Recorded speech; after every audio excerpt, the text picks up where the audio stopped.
Hello and welcome again to another episode of the Long Gone Loser Rock Show's Waterfront Wednesdays. Today, it's one of the lesser known records, but it is a great two-track rocker. This week, I'm talking about The Fishermen.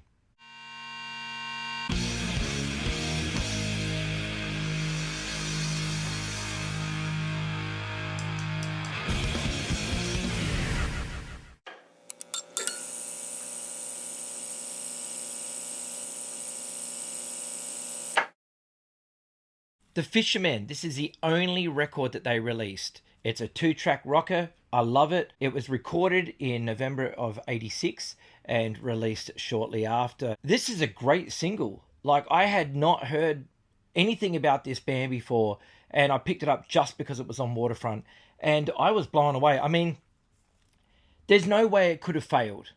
There's no way this single could have failed, and there's one reason why. The vocalist, Jeremy Oxley, was also the singer of the Sunny Boys. So if that doesn't give you like a foundation for what's going to be a great power pop, kick-ass rock and roll record, I don't know what is. By the way, if you don't have this album, you need it. It's great. But anyway, The Fishermen, starring Jeremy Oxley on guitar and vocals. You've also got Andrew Dennison on bass and backup vocals. Now, he was also in the Howling Commandos, who also had an EP on Waterfront Records, and we will get to that, just not today. But we will get there. But once again, it's like I always say, you know, the Waterfront circle seemed like it was a very, how would you say, like the bands are all connected in one way or another. Like everybody's connected, and it seems like, you know, the same musicians appear in, you know, certain bands, and you know it's all connected in some weird way, and you know, some cool, you know, spider's web of rock and roll. You know, I love it when I pick up records and then I look at who's in the band. I was like, oh my God, that's so-and-so from this band. You know, it's going to be great. And you put it on, and of course it is. And, you know, it sounds a lot different than you would expect, because then it's a nice surprise. And I love that. And The Fisherman, while it is a rocker and does have, you know, a little bit of a Sunny Boys vibe, but not much, but it definitely does. It has, you know, you could mix a little bit of Lime Spiders in there as well. Like, it's definitely got that pub rock sound. And I don't mean as pub rock in the way of Rose Tattoo or AC/DC. It's not like that.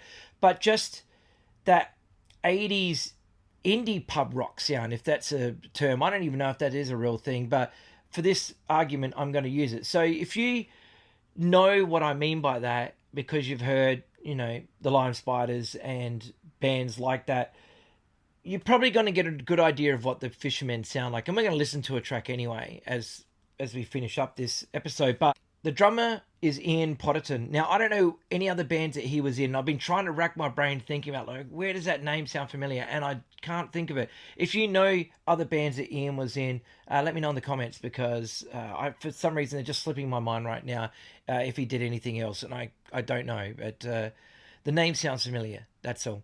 But anyway, it's a great trio of rock. Here is the labels. So if you need to look at those, there you go. And then there you go. Very cool. And here is a close-up of the front cover. I don't know who she is. It doesn't say either who she is. And there you go. There is the back cover there with the three members of the band. One of the things that I did find interesting, I don't know if this will pick it up on the camera, but on the cover there's these like green fish or something like that are kind of drawn in like very faintly into the cover artwork there. Can you see that? No? Oh well. It's there, and it's just, maybe it's bombs or something, but it looks like fish to me. I mean, being that the band is called The Fishermen, I just assume it's fish. But yeah, you can't see that? Do you know what I'm talking about? Am I going senile? But anyway, yeah, very cool. But Damp 44, this is their only release. They didn't do anything else. No CDs, no albums, no nothing. This is it. This is all we got. But it's two tracks that are rocking, and they're great. And if you are a Sunny Boys completist, I'm sure you're going to hunt this one down anyway if you don't already own it, because it's kick-ass. And Jeremy is obviously, you know, he's well-versed. He's a great singer, great songwriter, knows his stuff, great player.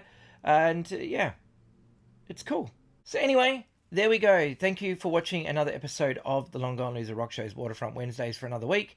Not a lot to say about the Fishermen because I haven't interviewed them yet, so I haven't got any stories about the record or anything like that, but I'm looking forward to chatting to them. So if you're in this band and we haven't messaged yet to organise an interview, please get in contact, longoneloser@gmail.com, and we can rectify that. But yeah, The Fisherman. Go find this record. Take care of yourselves, look after each other. Go buy some records, buy The Fisherman, and we're going to listen to the song City Opera, the B-side to their one and only Waterfront single.